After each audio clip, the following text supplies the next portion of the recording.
여러분 안녕하세요. 제가 지난번 예언과 세계의 마지막 영상으로 고장난 내비게이션이라는 영상을 올리면서 청취자 여러분들에게 부탁을 드린 내용이 있습니다. 그 강의 내용을 들으시고 여러분들의 생각과 또 의견들을 좀 알려달라고 이렇게 제안을 드렸는데 한 분이 이러한 글을 보내주셨습니다. 시안지수 43이라는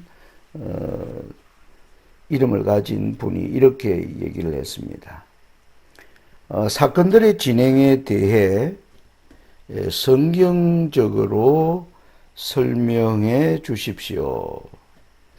장로님의 강의를 듣는 사람들은 다 이 점을 알고 싶을 것입니다.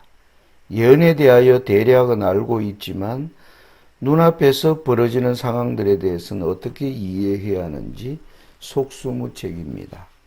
이 글을 주신 분의 내용은 이런 것 같습니다. 제가 운영하는 밤중소리 TV의 특징, 저는 이 점점 어두워지는 세상 가운데서 예언이 보여주는 빛으로 우리가 어떻게 준비하여 지혜롭고 충성된 종으로 살아갈 수 있을 것인가 라는 것을 이제 함께 살피는 그러한 자리로 이제 유튜브를 시작한 점인데, 그래서 이번 이 기회로 예언을 좀 더 구체적으로 체계적으로 한번 NSL National Sunday Law에 대하여 설명을 해달라라고 하는 이러한 제안인 것 같습니다.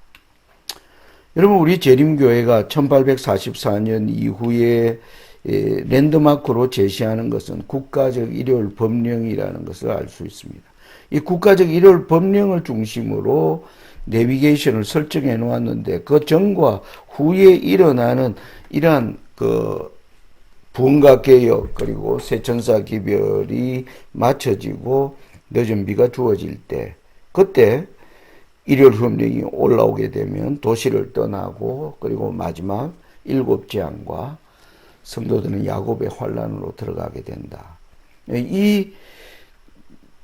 이러한 방법으로 제시되어 있는 이 내비게이션이 마지막 우리 시대의 엄청난 변화, 특별히 미국과 교환권과 관련된 국제 질서의 대변화를 과연 여기에서 담아낼 수 있는가? 담아내지 못한다 라고 하는 점에서 이것은 고장난 내비게이션이다 라는 그러한 내용의 방송이었습니다. 우리가 재림교회가 NSL을 주장하는 이 배경은 계시록 13장 11절로 17절의 예언의 내용인 것을 알고 있습니다. 땅에서 또 다른 짐승이 올라오면, 그리고 그 이후에 죽게 된 상처가 나온 교환권이 올라오고, 그리고 13절부터 14절까지에는 큰 이적이 행하여지는 어떤 과정들이 있으면서 드디어 15절에 죽게 된 상처가 나은 짐승을 위해 우상을 세우고, 그리고 짐승의 표를 강요하는 이 일련의 흐름을 해석하는 데 있어서 여러분, 우리가 마땅히 던져야 되는 질문이 몇 가지 있는 것입니다. 그것은 뭐냐면, 첫째, 미국이 왜 짐승의 우상을 세우고 짐승의 표를 강요하는가? 여러분, 이것은 우리가 예언의 내용에서 보면 미국이 누구를 위해서 일하는 겁니까? 교황권을 위해서 미국이 이러한 일을 밀어붙인다는, 왜 그렇게 하느냐? 미국과 교황권이 어떠한 관계이길래 이런 일을 하는가 하는 것입니다. 그 과정에 대한 이해가 있어야 되죠. 우리는 과정에 대한 이해는 없고 결론만을 가지고 이제 설명하는 우를 오랫동안 범해 왔습니다. 그렇다면 두 번째에서 미국과 교황권의 관계의 변화. 여러분, 미국이 지금 세계적 강대국 아닙니까? 이 강대국이 지금 바티칸에 있는 한 종교 세력을 위해서 이러한 일들을 행한다? 거기에는 우리가 알지 못하는 둘 사이에 어떤 모종의 관계의 변화가 있다는 것이죠. 그걸 이해를 해야 우리가 전반적인 일요일 법령에 가는 모든 결과까지를 우리가 설명해 낼 수가 있다는 것이죠. 아무튼 계시록 13장의 이러한 내용을 여러분 이러한 예언을 뒷받침할 다른 내용은 있는가? 있다면 무엇인가? 라고 하는 점입니다. 여러분 여기에서 우리가 엘렌 G 화이트이 이러한 주장을 펼치는 가운데 주시는 말씀이 에스더 시대에 바로 모르드게와 에스더 그리고 아수에로 하만 이 사이에서 벌어지는 이 거대한 국제 정세의 변화, 이 내용이 마지막 미국과 교환권 그리고 하나님의 백성들 이 사이의 변화를 설명하는 중요한 단서가 된다라는 말씀을 선지자 왕에 하고 있습니다. 그래서 오늘은 첫 번째 에피소드로요, 엑소더스가 주는 교훈이라는 제목으로 좀 말씀을 드리도록 하겠습니다. 자, 여러분 엑소더스 1장에 보면 시작이 아하수에로 왕이 위에 있은 지 3년에 이렇게 시작합니다. 이때 아하수에로 왕이 6개월 동안 이 페르시아가 다스리는 거대한 땅의 모든 영토를 관장하는 방백들을 모아서 잔치하는 내용이 나오고요. 그러면서 그 잔치 속에서 이제 왕비가 교체되는 그러한 일련의 이야기가 1장에 펼쳐지는 내용입니다.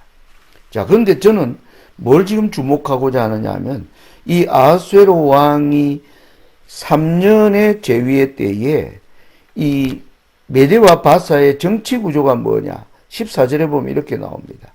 때에 왕에게 가까이하여 나라 첫 자리에 앉은 자는 바사와 메대의 7 방백이었다. 이렇게 되어 있는 것입니다.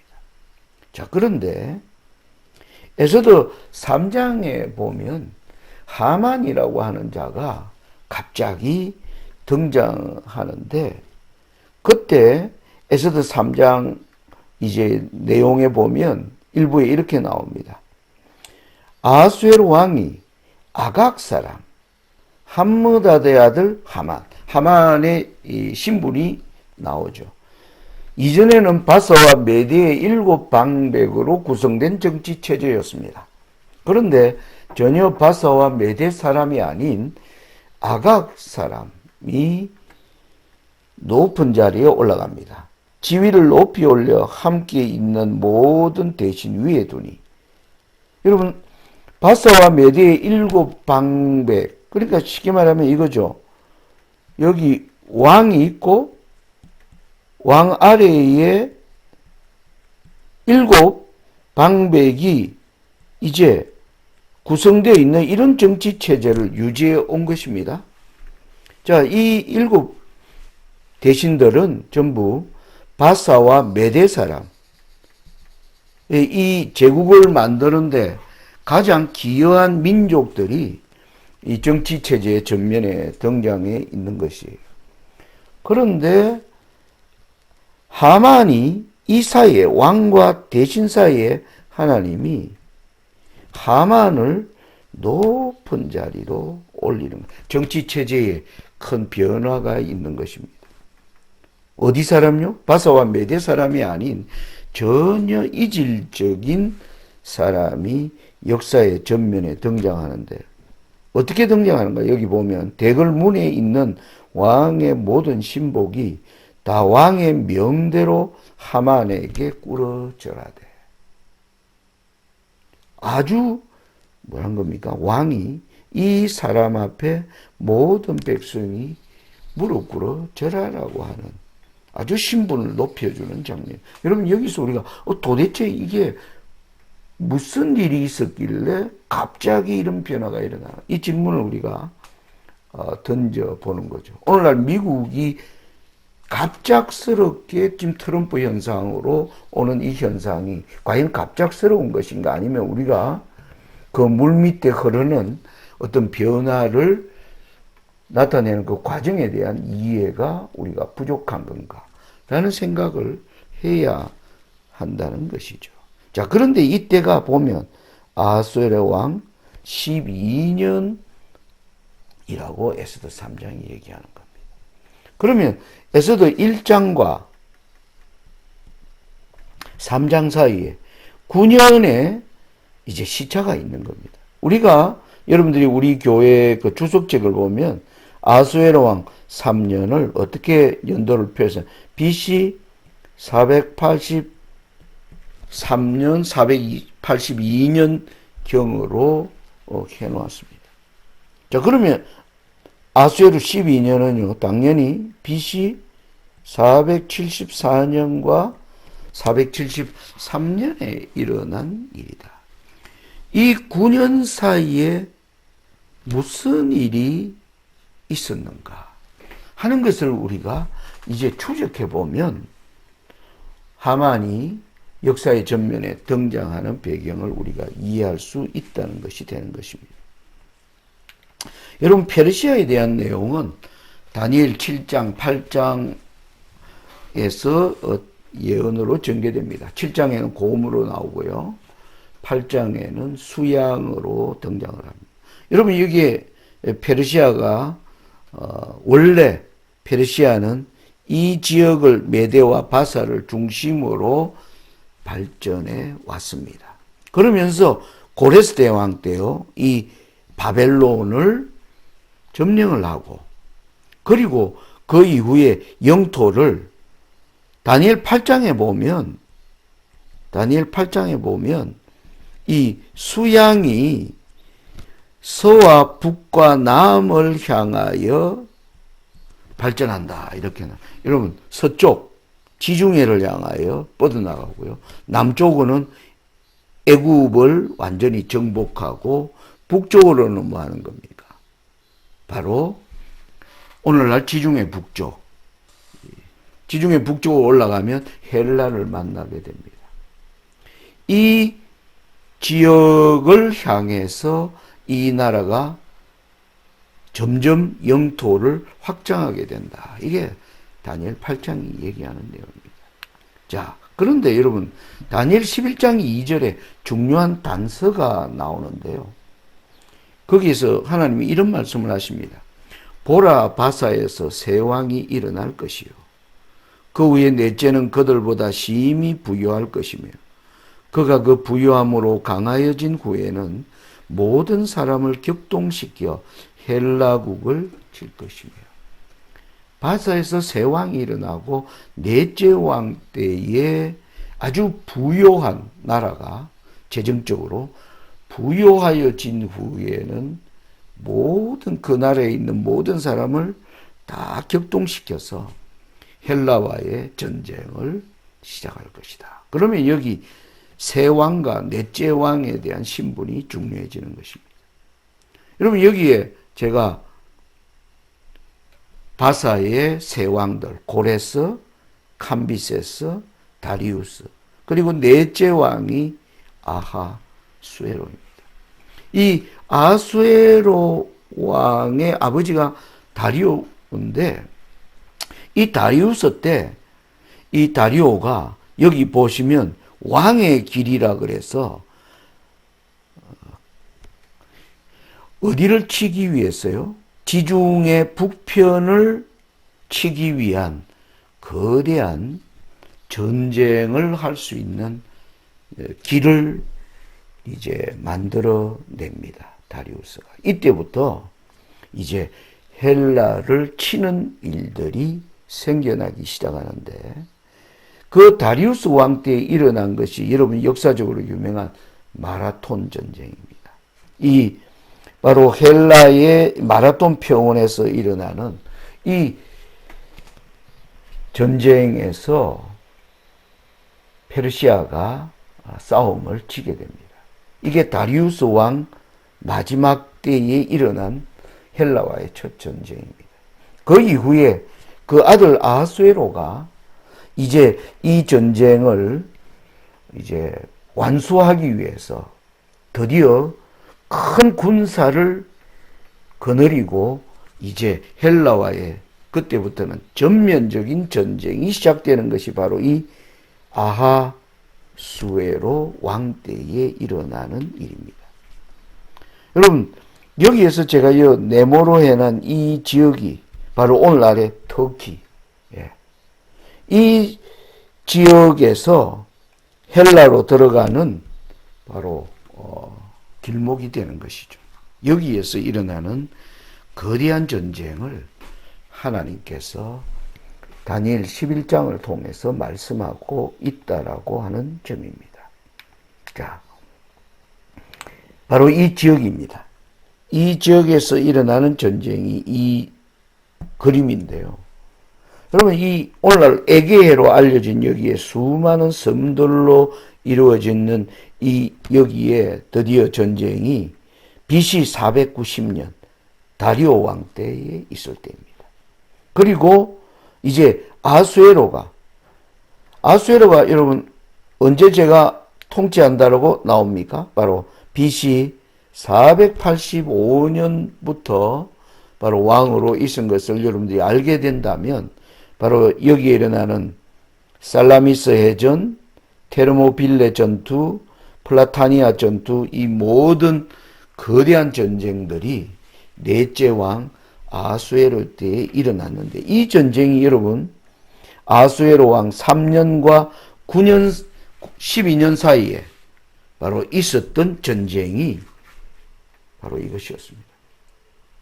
자, 여러분, 우리가 지금 이 배경을 이해하는 데 중요한 게 아하수에로 왕 3년과 12년 사이에 바로 이 전쟁이 있었다는 것입니다.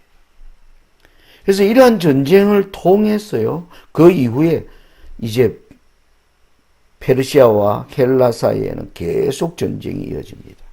그러면서 페르시아가 이제 계속 침범에 들어오자 아테네를 중심으로 한 델로스 동맹이 이 여기 있는 섬들로 구성된 모든 나라들이 하나의 거대한 페르시아와 이제 싸우기 위해서 동맹을 결성하고, 이 동맹에서 마침내 위대한 인물이 일어나는 것이 바로 알렉산더가 올라오면서 드디어 헬라 제국이 서게 되는 역사가 여기에 시작됩니다. 이것을 촉발시킨 왕이 바로 아하수에로 왕입니다. 여러분, 이 전쟁에서 여러분 페르시아가 대패하게 됩니다.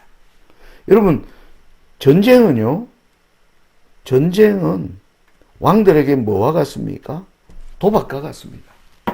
이 전쟁에서 이기면 거대한 부를 획득하는 것이고, 이 거대한 전쟁에서 지게 되면 완전히 뭐 하는 겁니까? 쪽박을 차게 되는 것이죠. 여러분, 전쟁을 치려면 크게 세 가지가 필요합니다. 군사가 있어야 되고요. 그리고 무기가 갖추어져야 되고, 그리고 거대한 식량을 이제 준비해야 됩니다. 이것이 모두 뭡니까? 돈, 국가적 이 재정과 관련되는 것입니다. 이 재정을 위해서는 백성들에게 뭘 거둬야 됩니까?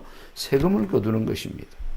여러분, 에스더 1장에서 아하수에로 왕이 왜 180일 동안 잔치를 벌였을까? 바로 모든 도의 방백들을 불러다가 헬라와의 전쟁에 대한 비전을 설명하면서, 우리가 이 전쟁을 승리하게 되면 지중해를 장하게 되고, 지중해에 지나가는 모든 배들을 통하여 우리가 세금을 거둘 수 있게 되고, 그리고 지중해 북쪽에 오늘날 유럽 땅 아닙니까?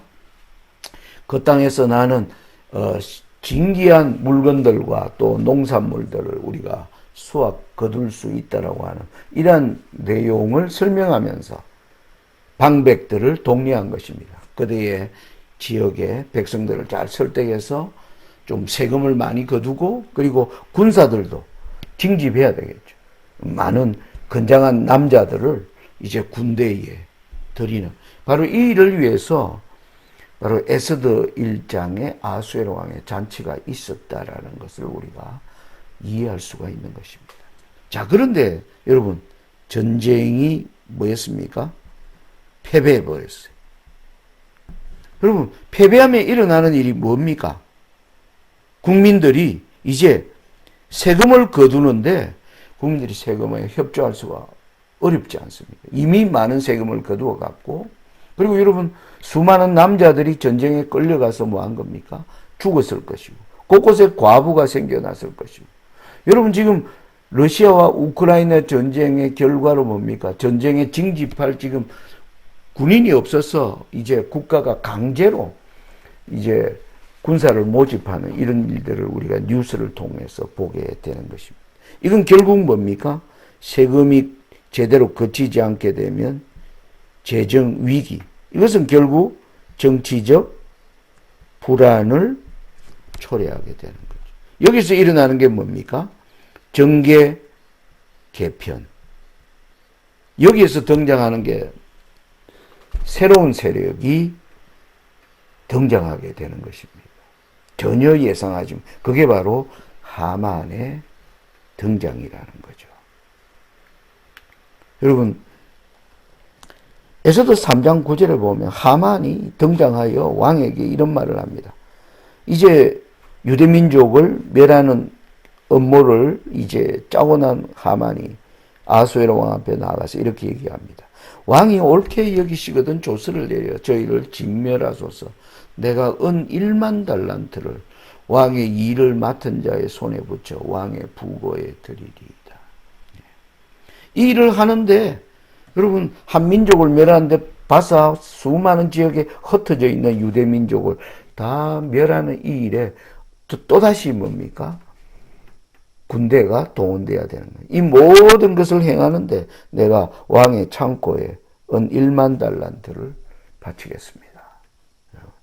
은 1만 달란트가 어떠한 돈의 가치가 있는가? 그게 보면 여러분 열왕기상 16장 23절로 24절에 보면 북방 이스라엘의 6번째 왕으로 올라온 오므리가 이 아합의 아버지입니다. 아합이라는 왕의 이스라엘 왕이 되었을 때 저가 은 2달란트로 세멜에게서 사마리아 산을 사고 그 산 위에 성을 건축하고 그 건축한 성 이름을 사마리아라 일컬었더라. 여러분, 북방 이스라엘의 수도 사마리아 도성을 건설하는데 그 거대한 터전을 이제 오므리가 이제 구입하는데 그것을 얼마에 샀다고요? 은 2달란트로 샀다. 그러면 바로 하만이 아수에로 왕에게 드리고자 했던 은 1만 달란트가 어떠한 규모의 돈인지 우리가 이해할 수가 있는 것입니다. 여기서 우리가 아수에로가 하만을 높은 자리로 올리게 된 배경을 이해할 수가 있는 거죠. 국가에 지금 돈이 부족한 상태. 거기에 그 뒷돈을 댐으로 말미암아 그는 높은 자리로 올라가는 길을 마련했다. 페르시아의 전국 불안을 통해서 새롭게 올라오는 세력이 바로 하나님의 백성의 원수가 그 높은 자리로 올라가는 길을 드디어 마련했다. 이게 에스더스가 보여주는 중요한 단서라고 할 수가 있는 것입니다. 여러분, 이 지금 트럼프 현상으로 우리가 보는 게 뭡니까?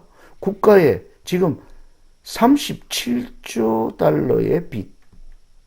여러분, 빚에는 이자와 원금입니다. 우리 돈으로 하면 37조에 지금 1,400을 곱해야 합니다. 우리 한국 돈으로 하면. 이게 거의 5경 8천조 원. 네.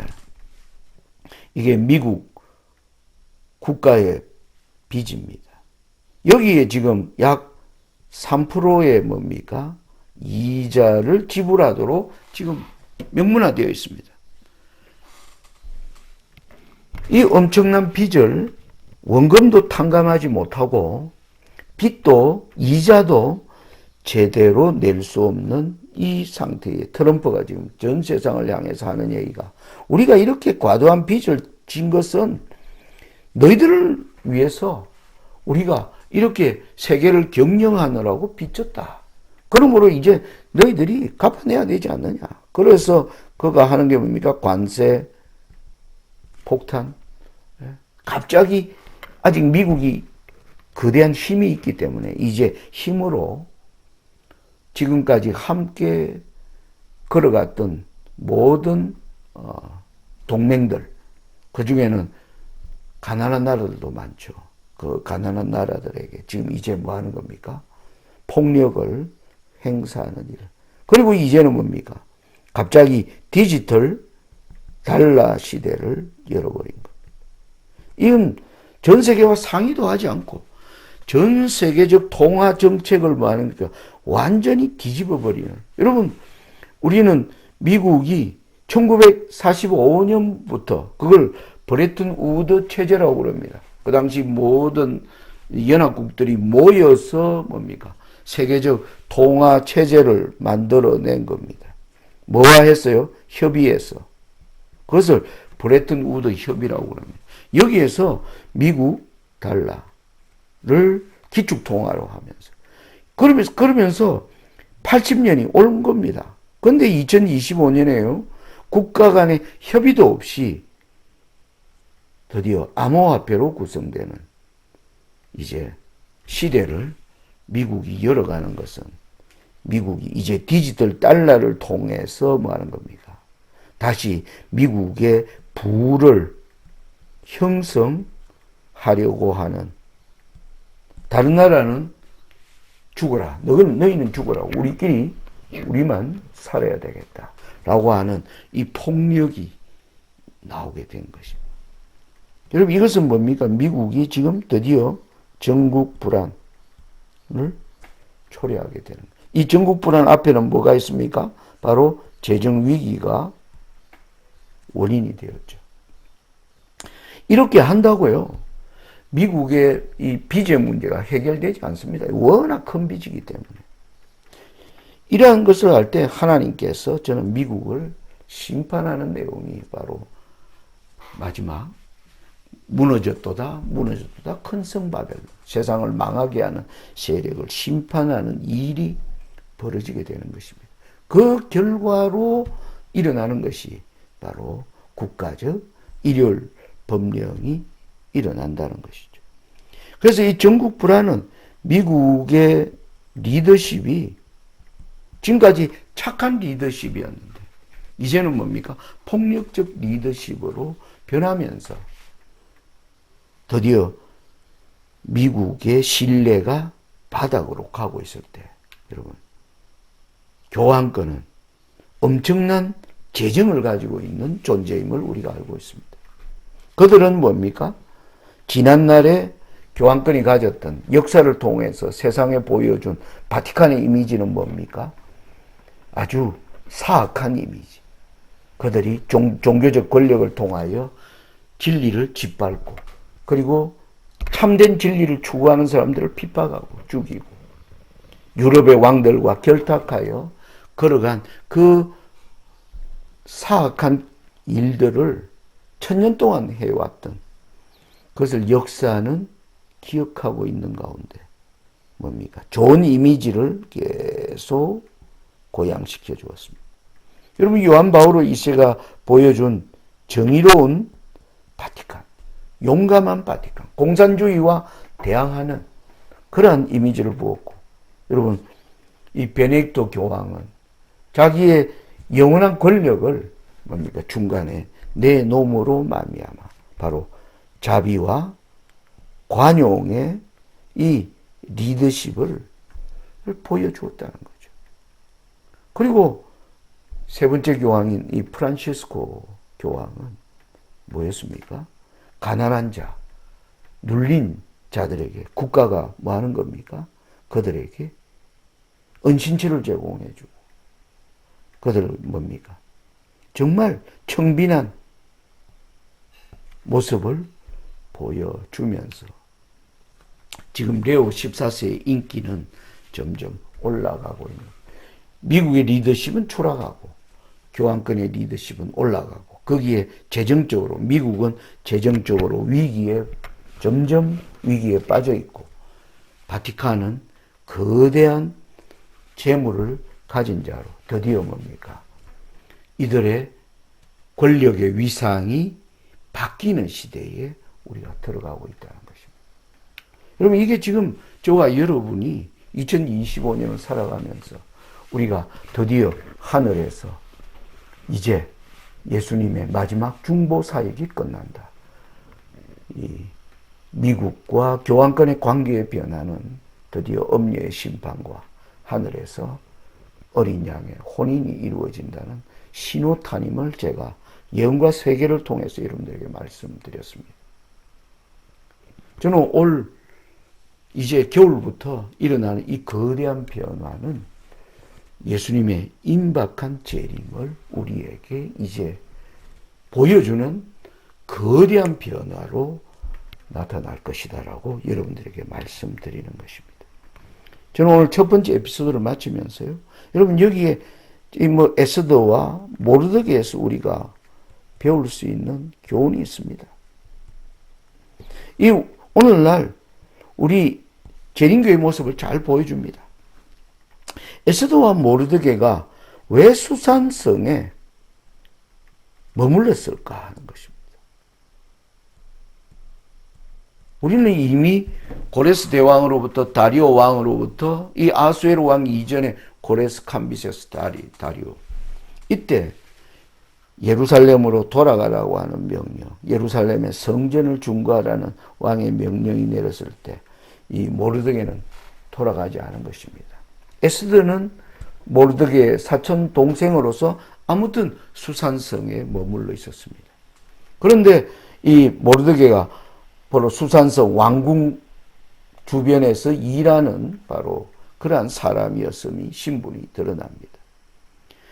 떠나라고 한 하나님의 명령을 따르지 않고 머물렀던 것. 오늘날 세천사 기별에 대한 사명을 가지고 있는데 여전히 세상에 머물면서 살아가는 우리의 모습을 아마 에스더와 모르드게를 통해서 볼 수 있지 않는가, 이런 생각을 해봅니다. 그런데 그들이 드디어 뭐 하는 겁니까? 역사적 변화, 거대한 변화가 이루어지는 앞에서 그들의 원수가 하만이요, 아각 사람이 바로 높은 자리로 올라갈 때, 그들의 원수가 높은 자리에 올랐을 때, 그리고 왕의 명령이 뭡니까? 달라졌을 때 뭐였습니까? 헌신하기로 결심하는 이 모르드게의 모습, 그게 에스더에게 전달되었고, 바로 죽으면 죽으리이다. 에스더가 사촌 오빠에게, 오빠는 유대 백성을 수산성에 모이기 위해서 3일 동안 금식하면서 저를 위하여 기도를 해주시면 제가 왕의 앞에 나아가겠습니다. 죽으면 죽으리이다. 바로 오늘날 세상의 이 역사적 변화 앞에서 지금 여전히 잠에서 깨어나지 못하는 우리 하나님의 참된 기별을 가진 백성들의 모본이 바로 에스더와 모르드게의 모습이다.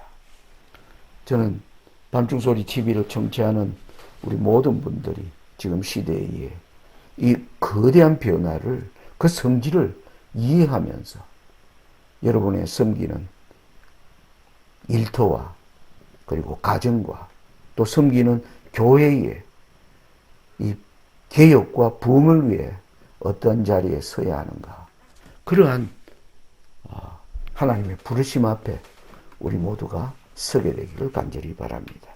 오늘 말씀을 마치면서요, 진리와 오류 사이의 최후의 대쟁투가 인간의 법과 여호와의 계명 사이에서 일어날 것이다. 그리스도인들은 머지않아 이 세상에 일어날 놀라운 사건을 위해 준비하여야 하며 부지런히 하나님의 말씀을 연구하고 그 계명에 저희 생애를 일치시키려고 노력함으로 이러한 준비를 해야 한다.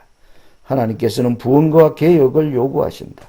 성경 말씀, 오직 성경만을 설교단에서 들을 수 있어야 한다.